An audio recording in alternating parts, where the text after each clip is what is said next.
¿Qué tal, hermanos? ¿Qué tal, amigos? Bienvenidos a esta reflexión bíblica que tenemos en nuestro ministerio CCMI.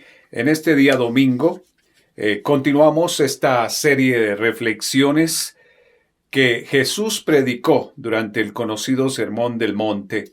Hoy con el capítulo 7, y el título de esta reflexión lo hemos llamado "Es mejor no juzgar". Y lo hemos extraído justamente del versículo primero que han leído los hermanos: no juzguéis para que no seáis juzgados. Pero permítanme empezar con una anécdota. Este es un hombre que fue liberado en los últimos años después de 30 años de estar en prisión. Y estaba incluso condenado desde 1990, esperando la sentencia en el corredor de la muerte, acusado de dar muerte a un joyero para quien había realizado trabajos ocasionales de jardinería. Y cuando se le acusó, siendo un jovencito, él negó que hubiera dado muerte a esta persona. Cuando salía de la prisión, luego de 30 años de haber purgado esta condena inocentemente, reconoció tener cierto resentimiento por haber tenido que pasar gran parte de su vida encerrado en la cárcel por un delito que nunca cometió. Las informaciones han cambiado el curso de esta historia debido a las nuevas investigaciones que dicen que este hombre no estuvo presente realmente en la muerte de este joyero hace 30 años, pero alguien que lo conocía creyó verlo corriendo y lo confundió y se mantuvo como testigo diciendo que era quien había dado muerte. Así que sin tanta investigación, sin haber hecho más investigación hace 30 años, las autoridades condenaron a este hombre de manera injusta. El acusar, el juzgar, el señalar a otro porque nos ha parecido que algo era así, trae desdicha, trae tristeza y destruye vidas, como este caso. Es mejor no juzgar a otros. Fijémonos que al acusar a otra persona, aunque nosotros señalemos a alguien, nuestro dedo largo, índice, esté señalando, hay cuatro dedos que en cambio nos están señalando a nosotros. Cuando vuelva a suceder algo así, mírese la mano. De seguro le ocurrirá algo igual que me pasó a mí.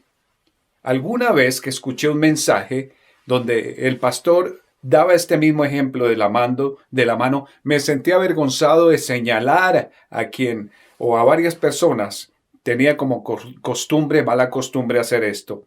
Y desde entonces no volví a señalar a nadie. Es mejor no juzgar a otros.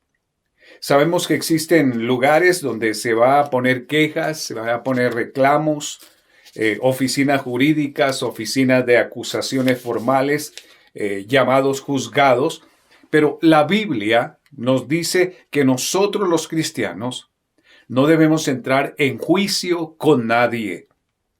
En los versículos de hoy, Cristo no está prohibiendo la crítica, ni la expresión de opiniones, ni que condenemos lo que está mal hecho. Lo que Él prohíbe es la censura implacable que pasa por alto las faltas propias mientras se asume el papel de supremo juez de los pecados de los demás. Uno de los mayores énfasis en las enseñanzas de Jesús es cómo construir y mantener correctas relaciones con Dios y con la humanidad. Y recordemos que en el Sermón del Monte el Señor estaba, por decirlo así, reexplicando partes de la Escritura y comparándolas con la práctica que tenían los judíos en ese tiempo, y lo habían equivocado todo completamente. Y Dios estaba dándoles como una nueva dirección. El Señor ve estas relaciones no como algo sin importancia o superficial, sino como la esencia de la cual está hecha la vida. Y no hay nada tan hermoso como tener buenas relaciones con todo el mundo. no deberle a nadie nada, en otras palabras. Conocer a Dios, pues, es nuestra máxima prioridad. Pero el procurar esto no debe reemplazar o disminuir nuestras relaciones interpersonales con los demás. Por el contrario, nuestra interacción personal con Dios debe hacer surgir en nosotros las cualidades de carácter que edifican y sostienen todas nuestras relaciones. Si decimos que estamos bien con Dios, que amamos a Dios, pero aborrecemos al hermano, Jesús habló de eso, ¿verdad? Y en cuanto al tema que nos ocupa hoy, Dios espera que nosotros corrijamos nuestras faltas y resolvamos nuestros problemas personales antes de intentar nosotros corregir o juzgar las faltas de otros. ¿Por qué nos molestan tanto los errores o faltas de los demás? Y si mejor ponemos atención a nuestros propios errores, que es lo que no hacemos, ¿verdad? Recuerden, cuando señalamos hay otros dedos, mayor cantidad señalándonos a nosotros. El Señor no está diciendo que dejemos de juzgar por completo, sino que lo hagamos de manera correcta. Y la palabra que se traduce como juzgar en griego es krino, que significa distinguir y decidir. El Señor quiere que aprendamos a distinguir entre el bien y el mal, esperando que luego nos decidamos por hacer el bien. Y podemos citar el libro de Ezequiel, capítulo 44, versículo 23, donde dice: enseñarán a mi pueblo a discernir entre lo sagrado y lo profano, y harán que ellos sepan distinguir entre lo inmundo y lo limpio. Jesús expone la hipocresía de los que juzgan, o sea, que condenan a otros, aunque tengan serios defectos en su propia vida y que no quieren corregir sus propios defectos. Así que este tema se relaciona con varios asuntos que también hemos visto ya en Mateo 5, donde tiene que ver mayormente con el amor hacia el prójimo. Si yo amo a alguien, voy a llamarle la atención con mucho amor y no voy a estar solamente fijándome en sus errores. ¿Por qué no debemos juzgar? Obviamente en el sentido malo. Veamos de nuevo el versículo 1 de Mateo 7. No juzguéis para que no seáis juzgados. Para que no seamos juzgados. Para nuestra propia protección no nos conviene juzgar a otras personas. El que se ama a sí mismo no debe juzgar al otro, porque el juzgar a otro trae condenación para uno mismo. Con el mismo juicio con que juzgamos, seremos juzgados nosotros. Esta enseñanza es para nuestro propio bien. El propósito de la enseñanza es evitar la condenación de nosotros mismos. Así que quitémonos esa manía, ese mal hábito de estar fijándonos en los defectos de los demás y más bien veamos lo que nosotros mal hacemos para con la ayuda del Espíritu Santo corregirlo. En Gálatas 6:1 dice el apóstol Pablo: hermanos, si alguno fuere sorprendido en alguna falta, vosotros que sois espirituales, restauradle con espíritu de mansedumbre, considerándote a ti mismo, no sea que tú también seas tentado. Qué duros son algunos hermanos cuando algún miembro cae en pecado, ¿verdad? Cuando alguien cercano de la familia cae en alguna falta, son muy fuertes en su condenación específicamente del hermano en Cristo.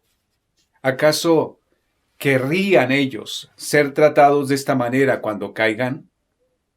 Debemos ser espirituales, es lo que dice Pablo, y mansos en nuestro trato del hermano que peca, recordando que nosotros mismos podemos caer. Más bien llevarlo en oración ante el Señor, más bien buscar el momento para escucharle y tratar de levantarle. En Lucas 6:13 agrega: no condenéis y no seréis condenados. Lucas 6:37 mejor. No condenéis y no seréis condenados. Y también agrega: perdonad y seréis perdonados. Lo maravilloso es el control que el cristiano puede tener sobre este asunto del estar señalando, fijándose en la falta de los demás. Los niños por lo general desarrollan esto y los padres están constantemente corrigiendo a los hijos de no estar señalando ni acusando a los demás. Cada quien decide por sí mismo cómo quiere ser juzgado o medido. Queremos que otros nos juzguen con tolerancia y benevolencia. Entonces, juzguemos a otros de la misma manera. Tolerancia y benevolencia. Queremos que otros nos juzguen con intolerancia, con dureza. Entonces, atengámonos a lo que pueda venir. Es importante que seamos consecuentes. Si usamos una medida, una regla muy estricta para medir a los otros, no esperemos que ellos usen una medida muy floja para juzgarnos. Si somos muy exigentes hacia ellos, serán muy exigentes hacia nosotros. Si usamos de misericordia para con ellos, usarán de misericordia para con nosotros. Porque juicio sin misericordia se hará con aquel que no hiciere misericordia, dice Santiago 2:13. Esto se refiere al juicio de Dios, pero también se puede aplicar al juicio humano. Recordemos las bienaventuranzas, Mateo 5:7. Bienaventurados los misericordiosos, porque ellos alcanzarán misericordia. Por lo tanto, debemos ser pacientes con otros, para que sean pacientes también con nosotros. Queremos que otros traten de comprender en cuanto a nuestros problemas, nuestras dificultades, flaquezas, etc. Por eso debemos hacer lo mismo con ellos. Y siempre a mi mente viene la regla de oro. Queremos que sean generosos para con nosotros. Por eso debemos ser generosos para con los demás. Queremos que otros sean justos con nosotros, seamos justos también con otros. Así que todas las cosas que queráis que los hombres hagan con vosotros, así también haced vosotros con ellos, dice el versículo 12. Esa es la regla de oro en Mateo. Y en 1 Corintios 13, allí el apóstol Pablo describe el amor y habla de la buena voluntad que el cristiano siempre debe tener para con todos y mayormente para con sus hermanos. Y cuando uno entra y lee 1 Corintios 13 del 4 al 7, donde explica todo lo que es el amor, uno de verdad que tiene que revisarse y evaluarse si en la manera de ser, de mostrar supuestamente amor como cristiano, están esas cosas allí. Segaremos lo que sembramos, dice el versículo 2, porque con el juicio con que juzgáis, seréis juzgados, y con la medida con que medís, os será medido. En Gálatas 6:7 dice, todo lo que el hombre sembrare, eso también segará. Si sembramos juicios severos y duros, es precisamente lo que segaremos. Otros serán severos y duros para con nosotros. En cualquier situación que vivamos, en la que debamos tomar alguna decisión u opinión con respecto a alguien, tengamos en cuenta que la actitud que usemos se puede volver en nuestra contra como un boomerang que es lanzado y luego regresa a la mano. Por eso es mejor ser compasivos y ver a quienes fallan con misericordia, tal como Jesús nos ha tratado. Avancemos los siguientes versículos que hablan de la viga y la paja, versículos 3 y 4. ¿Y por qué miras la paja que está en el ojo de tu hermano, y no echas de ver la viga que está en tu propio ojo? ¿O cómo dirás a tu hermano, déjame sacar la paja de tu ojo, y he aquí la viga en el ojo tuyo? Jesús pinta la figura de un hombre con una viga. Una viga es un tronco, un madero enorme, a veces mucho más grueso que una persona y que supuestamente está en el ojo. Emplea el Señor aquí la exageración para enfatizar el punto. Qué absurdo que alguien con un tronco en su ojo quiera inspeccionar el ojo de otro para sacar una pajita, ¿cierto? Alguien con algo muy grave tratando de juzgar la condición de otro que casi no tiene nada. Pero por lo general el que acusa, como recordemos el Chavo del Ocho, ¿verdad? Te voy a acusar con mi mamá, dice. Y muchos tienen esa tendencia, esa actitud de estar acusando, de mirar las cosas en el otro, magnificarlas, pero no se da cuenta lo que es como persona. Es el mismo caso, como si un oftalmólogo, que es el especialista en las vistas, fuera ciego, que estuviera atendiendo pacientes con problemas en sus ojos. Algo sin sentido, ¿verdad? ¿Cuántos dejarían que el oftalmólogo ciego, debido a una viga en su ojo, les examine sus propios ojos para hacer alguna corrección? En Lucas 6, 37 al 42 se pregunta, ¿acaso puede un ciego guiar a otro ciego? Hace esta pregunta en el mismo contexto que prohíbe el juzgar, el condenar. Y ahí mismo en Lucas 6:37 dice, no juzguéis y no seréis juzgados, no condenéis y no seréis condenados.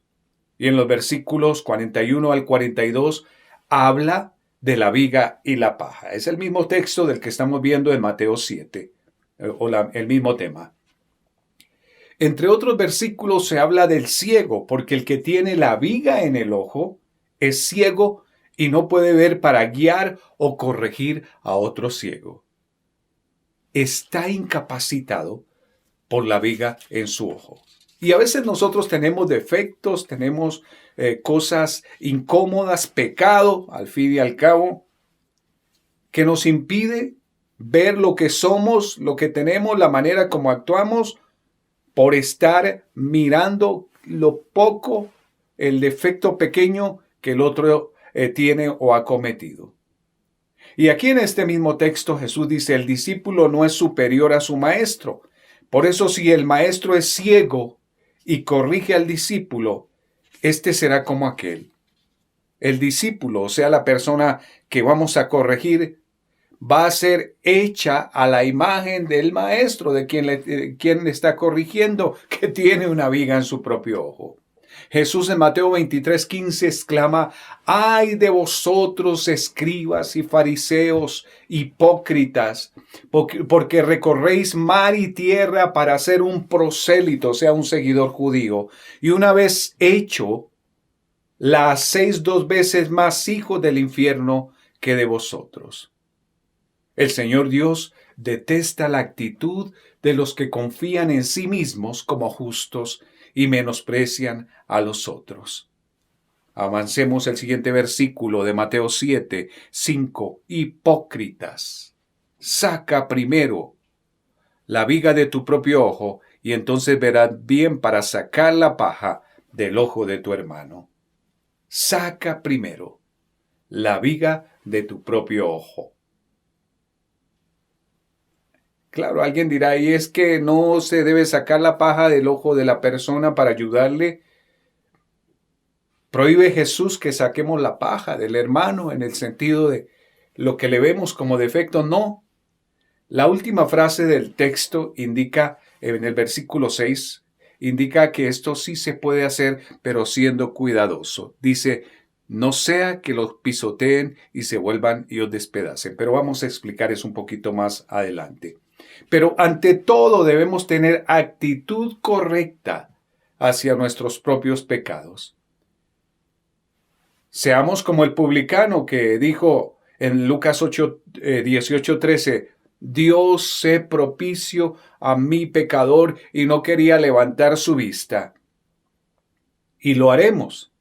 Si somos pobres en espíritu, como dice Mateo 5:3, humildes, confesando nuestra necesidad de que Dios sea el que nos cambie, nos transforma. O como el hijo pródigo de Lucas 15, 17 al 19, que regresó humillado y le dijo al padre, no soy digno de ser llamado tu hijo. es la actitud humilde de arrepentimiento, de cambio.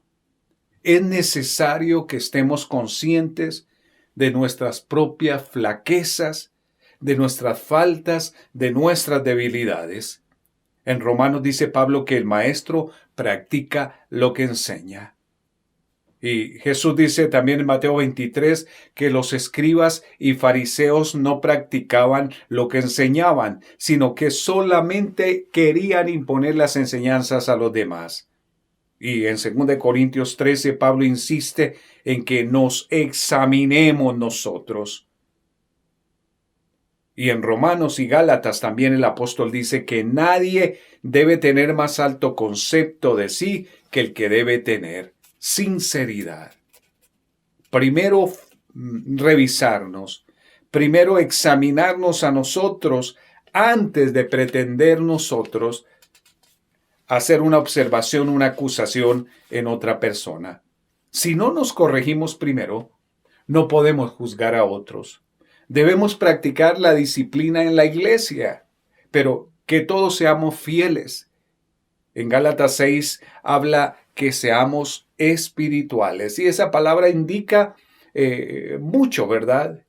Guiados por el Espíritu Santo para poder hacerlo, quitando primero la viga, podríamos decir viga, toda carnalidad, ¿cierto?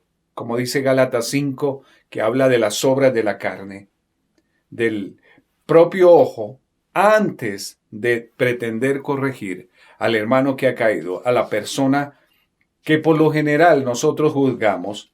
El asunto es que nuestra condición egoísta nos hace ver las cosas en otra persona distorsionada. Y por lo general lo nuestro es tan pequeño, pero magnificamos lo que vemos en los demás.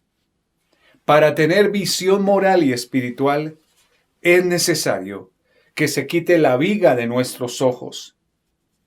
Si el ojo de algún hermano es maligno, le falta visión para corregir a otro.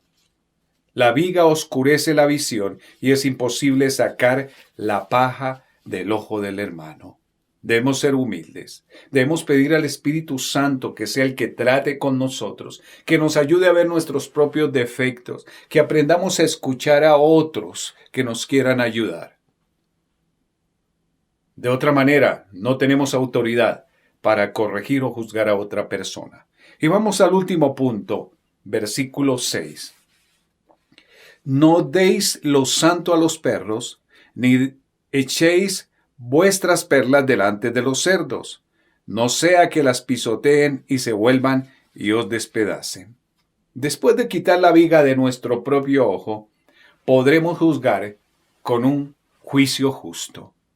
Aquí Jesús nos advierte que no todas las personas apreciarán las palabras de juicio, aunque sean justas. No tiene sentido corregir a alguien que no quiere ser corregido o que no acepta el orden de Dios. En ese caso Jesús dijo, no deis lo santo a los perros, ni echéis vuestras perlas delante de los cerdos, no sea que las pisoteen y se vuelvan y os despedacen. Y podríamos pensar en personas que no van a apreciar lo que se trate de hacer por ellos, o personas rebeldes al propósito de Dios, que no quieren escuchar nada acerca de lo que la palabra de Dios y el amor de Dios les quiere mostrar. También la Biblia nos habla que hay que guardarnos de los falsos profetas.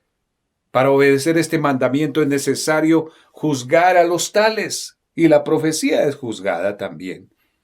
En Romanos 13 habla que el gobierno es el siervo de Dios para juzgar y castigar al criminal. En Mateo 18, la iglesia tiene que juzgar a los miembros infieles que no quieren arrepentirse y cambiar su forma pecaminosa. Y en Juan 12:47, la palabra predicada dice que juzgará a todos en el día final. ¡Qué importancia de la autoridad de la Biblia, la palabra de Dios en este caso! En fin, es necesario juzgar con justo juicio. En Juan 7:24 dice, no juzguéis según las apariencias, sino juzgad con justo juicio. Y el juicio debe ser justo e imparcial. Es malo juzgar sin evidencia adecuada para sostener una acusación. Es injusto juzgar a otros si la acusación se basa en rumores, en sospechas, en chismes, porque escuché, porque me pareció ver, porque alguien me dijo. El que llama a su hermano necio o fatuo, no le está juzgando con justo juicio, dice el Señor. El que juzga el corazón, o sea, el propósito de otro, no juzga con justo juicio, porque solamente el Señor Dios conoce el corazón. Todos solemos, de alguna manera, juzgar día tras día. Pero debemos distinguir entre lo bueno y lo malo, pero no a nuestro criterio, sino según la medida de Dios. Cuando nosotros pretendamos llamar la atención a alguien, tratar de dar un consejo a alguien que vemos, según nosotros, que está equivocado, vayamos primero ante el Señor, vayamos a la palabra de Dios, que es lo que dice. Y esa debe ser la regla, la medida por la cual nosotros vayamos ante una persona. No debemos hacerlo a nuestro propio criterio, sino según la medida de la palabra de Dios. Jesús nos enseña que el juicio debe comenzar por uno mismo. Comienza en casa, dice la Biblia. Mateo 7:2. Porque con el juicio con que juzguéis, seréis juzgados, y con la medida con que medís, os será medido. Al emitir juicio, la gente tiende a ser benigna consigo mismo y severa con los demás. Pero Jesús nos dice que no deberíamos juzgar a otros sin habernos visto primero a nosotros mismos. Y quiero leer de nuevo Mateo 7, del 3 al 5. ¿Por qué miras la paja que está en el ojo de tu hermano y no echas de ver la viga que está en tu propio ojo? ¿O cómo dirás a tu hermano, déjame sacar la paja de tu ojo y he aquí la viga en el ojo tuyo? Hipócrita, saca primero la viga de tu propio ojo y entonces verás bien para sacar la paja del ojo de tu hermano. Ya habiendo dado esta explicación, podemos comprender mejor el texto que Dios nos ha regalado hoy de Mateo 7, ¿verdad?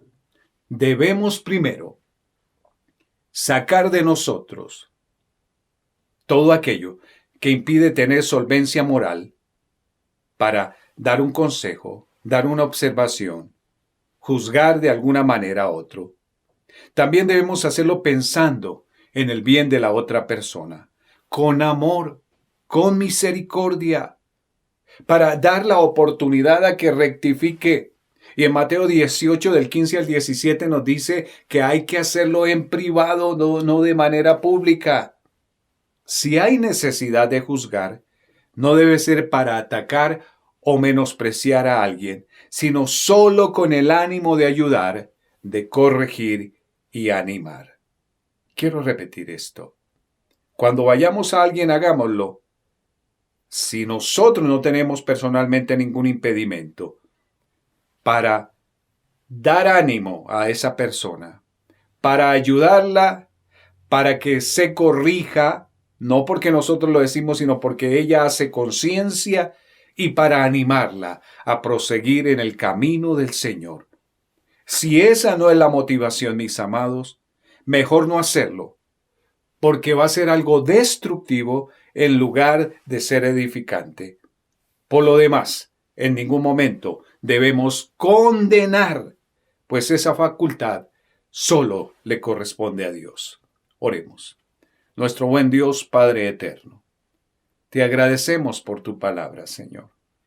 Gracias, Jesús precioso, por todo esto que nos enseñas a través del Sermón del Monte, Señor. Gracias porque nos estás diciendo cuán importante es que te dejemos a ti las cosas. Tú nos has dejado para ayudar a las personas, pero para aconsejarlas en amor y misericordia. Quizás para llamarles la atención, pero con amor, Señor, con sencillez, con humildad, para levantarles, animarles, Señor Dios eterno.